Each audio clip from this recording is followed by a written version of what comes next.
အားလုံးပဲမင်္ဂလာပါကျော်ဆောင်ဝင်းနဲ့စမီတန်ပွဲမှာကျော်ဆောင်ဝင်းကစမီတန်ကိုဘာကြောင့်ရှုံးလိုက်သွားတာလဲဘာကြောင့်နော်တောင်းကြောက်အောင်မထိုးနိုင်တာလဲဘာကြောင့်နော့ကောက်ကြောက်အောင်မထိုးနိုင်တာလဲဒီအရာတွေကို tactical analysis ကျွန်တော်လုပ်ပေးသွားပါမယ်ကျွန်တော်တို့မြန်မာဖန်တွေပွဲပြီးသွားတဲ့အချိန်မှာပောက်ခွဲခဲ့ကြတယ်ငါတို့ဖိုက်တာတွေတစ်ချီနှစ်ချီသုံးချီစလုံးမှာငါတို့ဖိုက်တာတွေတောက်လျှောက်တိုက်စစ်ဖွင့်ပြီးတော့ငါတို့ထိုးတယ်ထိုးချက်တွေမှာလည်းငါတို့ဖိုက်တာတွေထိတယ်ထိပြီးတော့ငါတို့ဖိုက်တာတွေရှုံးနေသွားတယ်ဘာကြောင့်ရှုံးနေတာလဲဆိုပြီးတော့ကျွန်တော်တို့အများကြီးကျွန်တော်တို့မြန်မာဖန်တွေအများကြီးပောက်ခွဲခဲ့ကြတယ် World Championship မှာလည်းတွားပြီးတော့ကျွန်တော်ပြောကြတယ်ပောက်ခွဲခဲ့ကြတယ်ကျွန်တော်ကိုယ်တိုင်လည်းတော်တော်ပောက်ခွဲတယ်အဲ့ညာတွင်းမှာ World Championship page မှာတွားပြီးစာရေးတာ comment ရေးတာငါတို့ဖိုက်တာတောက်လျှောက်3ချီစုံတိုက်စစ်ဖွင့်ပြီးထိုးရတာလဲငါတို့ဖိုက်တာဘာကြောင့်ရှုံးရတာလဲမင်းတို့တွေဘလို့အမှတ်ပေးတာလဲ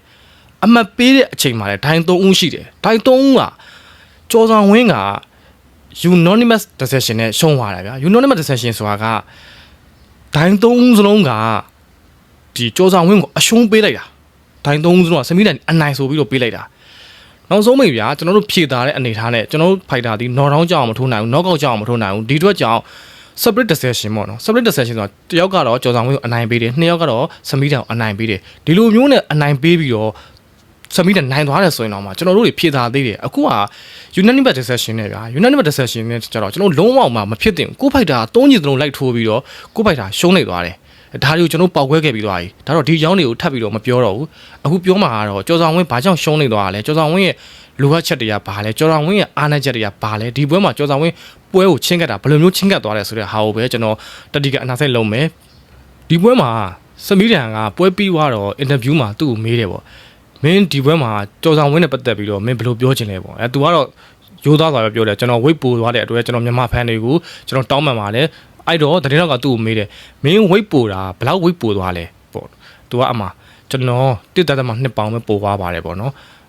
်ကျော်ဆောင်ဝင်းကဘယ်လိုဖိုက်တာမျိုးလဲကျော်ဆောင်ဝင်းနဲ့မင်းထိုးတဲ့အချိန်မှာမင်းတို့ဘယ်လိုခံစားမှုတွေရလဲပေါ့ကျော်ဆောင်ဝင်းကလက်သီးထိုးချက်အရန်ကောင်းတယ်မူခါစီကိုလည်းလက်သီးထိုးပြီးတော့အနိုင်ယူသွားတယ်ကျွန်တော်ကိုလည်းလက်သီးထိုးချက်တွေထိတယ်သူထိုးတဲ့အချိန်မှာကျွန်တော်တတိတော်လွတ်ပြီးတော့ပြာသွားတယ်တဲ့ကျွန်တော်ပြာသွားပြီးတော့ကျွန်တော်ဒိတ်ပြန်ရတဲ့အချိန်မှာကျွန်တော်ကနောက်တော့မကြသွားဘူးငါရဲ့6ကကြမ်းမြင့်ဖို့ကြမှာသွားဘူးအော်ငါကန်ကောင်းမှလားပေါ့နော်သူ့ရဲ့ဒီနီးပြအဖွဲ့ဝင်တွေအကုန်လုံးကလည်းမင်းကြော်ဆောင်ဝင်းနဲ့လက်သေးချင်းရှင်းမထိုးနဲ့မင်းရှင်းထိုးရင်မင်းနိုင်မှာမဟုတ်ဘူးသူပြောတယ်ဒီလိုကြောင့်ကျွန်တော်လက်သေးချင်းရှင်းမထိုးဘူးကြော်ဆောင်ဝင်းကိုသူက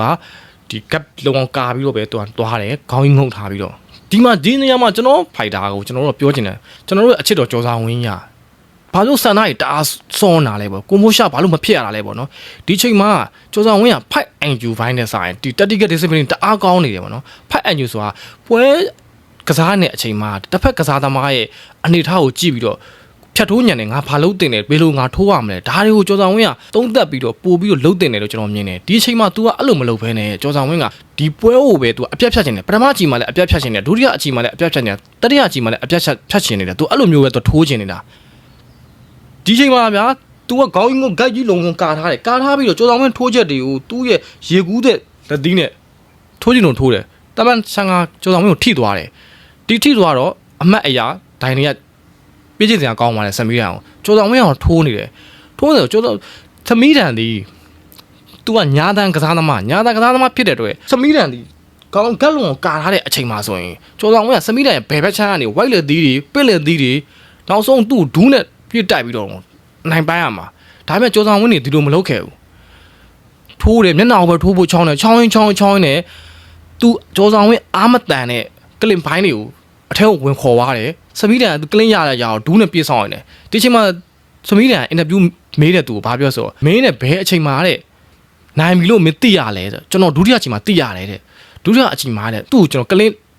ဆွဲပြီးတော့တဲ့သူဒူးတိုက်လိုက်တယ်တဲ့ကျွန်တော်ဒူးတဲ့အချိန်မှာသူအင်္ဂလိပ်ဖြစ်သွားပြီးတော့သူငြိမ်ကျသွားတယ်အဲ့အချိန်မှာကျွန်တော်နိုင်ပြီလို့ကျွန်တော်သိသွားတယ်ဒါကျွန်တော်တို့ဖိုက်တာဒီနေရာမှာ तू မလုံးတဲ့ဟာကို तू လုံးမိသွားတယ်ဒီလိုမျိုး तू လုံးစရာအကြောင်းကိုမရှိဘူးဒီကလင်ပိုင်းကို तू ဝင်နေစရာအကြောင်းမရှိဘူးကိုကအရက်လက်ရှည်တယ် reach တယ်အနှဲငယ်တာတယ်ဒီအတွက်ကြောင့်အကွာဝေးတစ်ခုကနေထင်းပြီးတော့ထိုးနေလို့ရဘယ်လက်သီးကျွေးလိုက်ညာလက်သီးကျွေးလိုက်သူ့ဘက်ကကောင်းတာလက်သီးပြန်လိုက်ဆိုရှောင်းလိုက်ထိုးလိုက်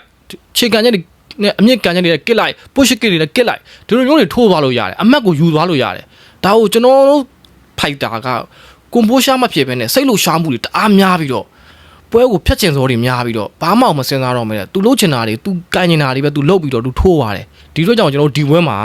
ကျွန်တော်ရှုံးနေသွားတယ်လို့မြင်တယ်ရှုံးနေသွားတယ်ဆိုတာကတော့ဒါကိုဖိုက်တာကနော်တောင်းကြောင်မထိုးနိုင်ဘူးနော့ကောက်ကြောင်မထိုးနိုင်လို့ကျွန်တော်ရှုံးနေတာနော်အမတ် decision နဲ့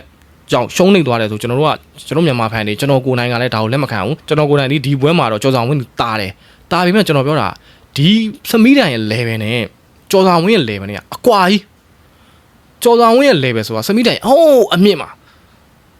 ဒါပေမဲ့ကျော်ဆောင်ဝင်းကသမီးတိုင်ရဲ့ level ကိုတွားပြီးတော့ရောက်သွားတယ်လို့ဖြစ်သွားတယ်ဘာလို့ဆိုသမီးတိုင်အားတာတဲ့ဘိုင်းတွေကိုကျော်ဆောင်ဝင်းကအတင်းထိုးကျွင်းတယ်လို့ဖြစ်သွားတယ်ဒီပွဲမှာဒါကျွန်တော်ဖိုက်တာကိုကျွန်တော်က blame နေတာမဟုတ်ဘူးကျွန်တော်ဖိုက်တာရဲ့အားနည်းချက်လေးတွေကိုကျွန်တော်ထောက်ပြပြီးတော့နောက်ပွဲတွေမှာဒီလိုမျိုးတွေမဖြစ်အောင်ဒါသင်ခန်းစာရအောင်ဒါပြောတဲ့သဘောမျိုးပဲရှိတယ်အဲ့တော့ညီကိုရောဒီဘက်မှာဘလို့မြင်လဲကြော်ဆောင်ဝင်းဘာကြောင့်ရှုံးနေတယ်မြင်လဲကြော်ဆောင်ဝင်းကဘာတွေလိုအပ်နေသေးတယ်လို့မြင်တယ်ကျွန်တော်အမြင်မှာတော့ကြော်ဆောင်ဝင်းက clean ဘိုင်းတွေလိုအပ်နေသေးတယ်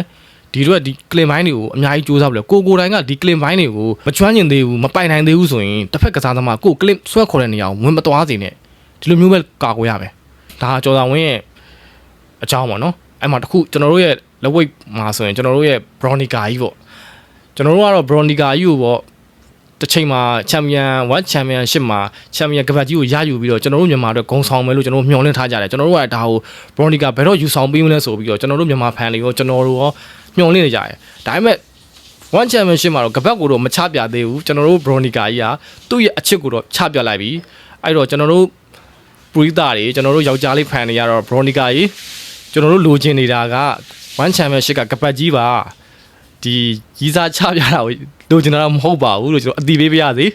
ကဲညီကိုတို့ဒီပွဲမှာဖြစ်သွားတဲ့ပြပြတာအနေနဲ့ပတ်သက်ပြီးတော့ညီကိုတို့ဘယ်လိုမြင်လဲကြော်ဆောင်ဝင်းကိုမျိုးဘယ်လိုမျိုးကောင်းစင်ခြင်းလဲညီကိုတို့ကောင်းစင်ခြင်းလဲကြော်ဆောင်ဝင်းရဲ့လိုအပ်ချက်တွေဘာတွေရှိလဲဆိုတာလေးကိုအကြံဉာဏ်လေးတွေနဲ့ပေးပြီးတော့ပြောသွားပေးကြပါအောင်အားလုံးကိုကျေးဇူးတင်ပါတယ်